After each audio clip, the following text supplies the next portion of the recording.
Selamat pagi adik-adik mahasiswa. Pada video kali ini kita akan membahas tentang struktur kristal dari fisika zat padat atau mata kuliah fisika zat padat.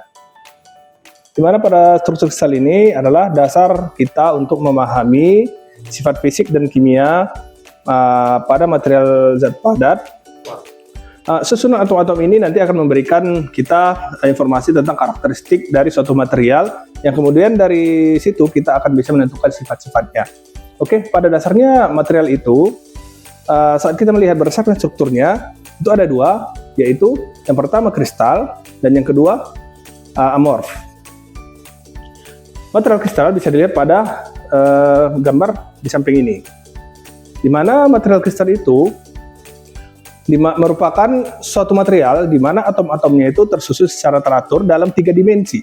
Di dalam 3 dimensi tersusun secara teratur. Tetapi gambar di samping salah satunya adalah contoh pada 2 dimensi dan ada juga yang 3 dimensi. Oke, di gambar samping. Salah satu contohnya yaitu kalau kalian lihat garam dapur yaitu NaCl, dan juga yang pada umumnya material kristal itu adalah seperti material-material besi, logam, atau baja.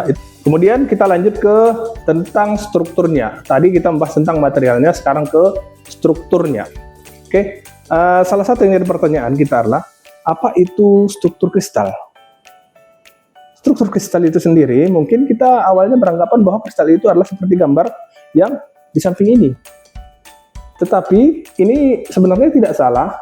Tetapi pada perkuliahan ini sebenarnya struktur kristal itu lebih kepada susunan atomnya, bukan bendanya. Oke? Struktur kristal itu sendiri pengertiannya adalah susunan 3 dimensi dari atom ataupun molekul yang teratur pada suatu material. Itu sama dengan material kristal tadi, bisa dilihat juga pada gambar di samping ini. Nah, ini merupakan contoh dari struktur kristal. Dan struktur kristal ini sendiri dia memiliki pola yang simetris, pola yang berulang dari struktur kristalnya yang menjadi sebuah benda. Tetapi pola berulang itu memiliki yang namanya sel satuan atau satu sel, seperti bisa dilihat di gambar samping ini. Ini ada sel satuan di mana ada blok terkecil, isi dari blok itu hanya satu atom. Bisa dihitung bahwa setiap sudutnya itu mengambil seperempat sehingga pada saat setiap sudutnya itu kita gabung dia hanya satu atom, dan itulah satu terkecilnya. Sel primitif itu sendiri, sel primitif itu merupakan titik isi suatu satuan yang memiliki titik isi yang paling kecil. Sel non primitif dia melebihi dari satu atom. Dia bisa terdapat 2 atom atau 3 atom.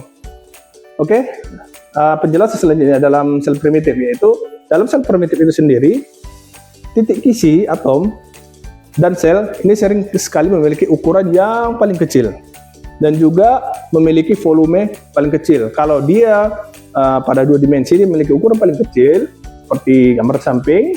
Kemudian kalau sekiranya dia berdasarkan 3 dimensi maka dia memiliki volume terkecil. Itulah yang dinamakan sel primitif, di mana pada kisi Bravais itu sendiri terdapat 14 jenis strukturnya. Struktur dasarnya itu seperti kubik, kubik, heksagonal, tetragonal, dan ketiga dari struktur dasar ini nanti akan ada yang jadi ortorombik atau juga monoklinik dan triklinik. Oke. Mungkin sekian dulu untuk penjelasan struktur kristal ini. Dengan memahami struktur atom atau susunan atom yang terdapat pada kristal, kita lebih mudah untuk memahami bagaimana memilih material yang tepat atau mengetahui material-material yang cocok pada penerapan teknologi yang berkembang saat ini. Oke, sekian dan terima kasih atas perhatiannya, dan selamat dan sampai jumpa pada pertemuan berikutnya. Terima kasih. Assalamualaikum warahmatullahi wabarakatuh.